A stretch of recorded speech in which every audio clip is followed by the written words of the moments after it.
Hello, well for our story today we're going back 2,000 years nearly to a town called Capernaum, which is on the edge of the Sea of Galilee. And Jesus was there. And of course people got to hear that Jesus was there and started crowding around. So he decided he'd go into a house to talk to them. And here he is. Now you can see it's very crowded. People were struggling to get through the doorway, and Jesus was talking to the people inside. Then outside, 4 friends came carrying a man who was paralysed and he was on his bed. Now how on earth were they going to get inside? Because, as you see, there's so many people there, crowding around, listening to Jesus. He was talking to the people and he explained probably about the Messiah and was telling them parables.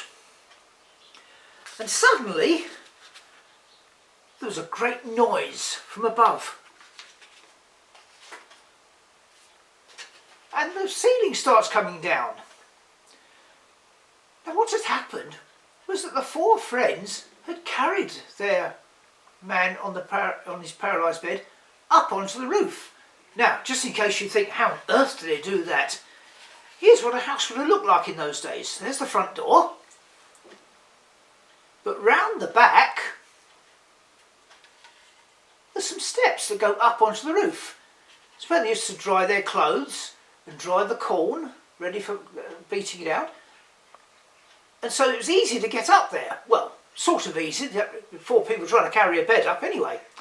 And they start making a lot of noise. But Jesus doesn't say, "Hey, stop that, what are you doing there?"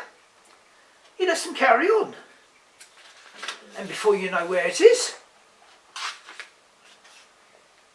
they're coming down, and they're letting the man down on ropes, down right next to Jesus.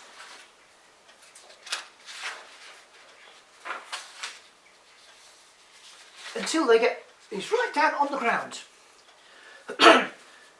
And Jesus goes up to the man and says, "Son, your sins are forgiven." Now this caused a bit of a ruction, because the Pharisees and the scribes said, "How can this man say something like that? Who does he think he is, God? Only God can forgive sins." But Jesus knew what they were saying. He could hear them.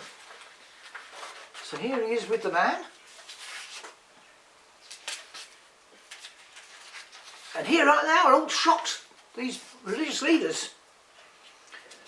But Jesus knew what they were saying, what they were thinking.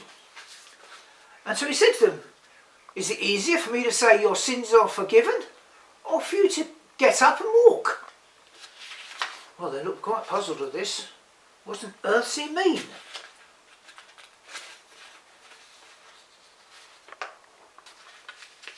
But Jesus knelt down next to the man and said, "Son, get up and walk. Get up off your bed." And while they were watching, he was absolutely amazed. Here is the man, and he's beginning to get up. And Jesus said, "Roll up your mat, the bed you've been stuck on all these years, and you can go home." And so he rolled it up. Well, people were absolutely staggered. They'd heard things about what Jesus had done in other places, but here, right before their eyes, was a man who'd been paralysed. He'd been there for years and years. And now, Jesus touches him, and he gets up and walks away. Well, they were absolutely amazed, and they wandered away and said, "We've never seen anything like this before." So there we are. Another of Jesus' miracles that took place. Just by touching the man and saying, "Get up," and he was able to get up and walk away.